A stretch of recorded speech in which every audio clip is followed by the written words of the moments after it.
12. In case you're wondering. So, bring it. So what, right? Bring it. I mean, we're in it, right? Embrace it. Cheers. So 1 through 12, when I was translating them, was they're very florid and they're more classical, and so it was difficult translating. There's a lot more words. Schubert did 1 through 12. I'm going to talk for a little bit. Is that okay? Yeah. All right. Because I want to give you a little story, but I've been prohibited to talk about robots. Prohibited from talking about robots by several people, which was going to be hard, actually. So 1 through 12 was composed, and then Schubert found 12 through 14 of Mueller's poems in like a literary journal, So there's more. And then so he set those. And he set those at the very end of his life. These were all done at the very end of Schubert's life, while he was dying of syphilis. Yeah. And the ones from like 13 to 24 are much more. They just change in character. They're more expressionistic. So every word is like a Metterlink word. It means like 12 things. It's very difficult to translate them. Consequently, they're shorter. And they move quickly. There's 2 of them that are less than a minute. So it's like this is gonna be over before you know it. There's just, I'm thinking about I don't know what drew me to this project, and it's a weird thing. I'm supposed to not talk about robots, but here's the thing.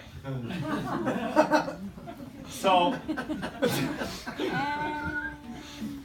in number 10, Mueller puts the poet, after this long journey of all these nature things, nature's affecting him, nature's sort of waking him up, acting on him, right?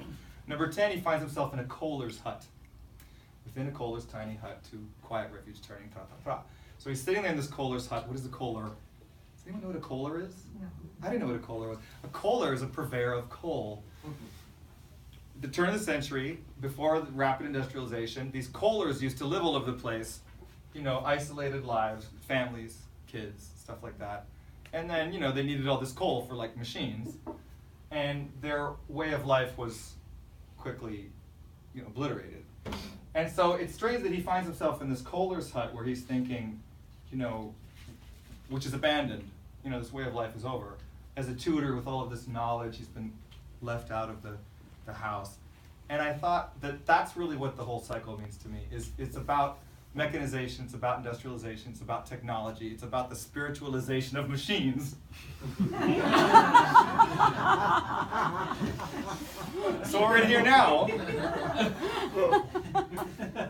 Number 13, we hear the post horn. It's the post horn, so it's called the post horn, which is a sound of the postal carriage carrying mail to and from different villages throughout. If you can imagine these little Prussian towns, And, the symbol of the horn is this very Teutonic, this Knappen Wunderhorn, the ones like this and everything. It's very mythological, but this is a postal carriage. This is, connectivity and industry that's bringing the poet into the second part of this cycle of 24 songs.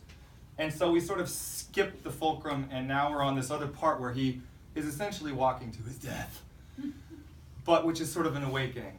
And the things that start to awaken him are these symbols that are very old mythological symbols, but which have been kind of updated to reflect the growing mechanization of things and changing with the Industrial Revolution. So it's just sort of something to think about in terms of robots. And of course, the whole thing culminates in the most famous song, which you'll hear at the end, which is the 24th song, Leiermann, which is the hurdy-gurdy man who's playing his automated, auto harp, organ grinding type of instrument, and the poet says, will you play your songs along? Shall I play my songs with you? Should we go together? And that's really all I have to say about that. Robots.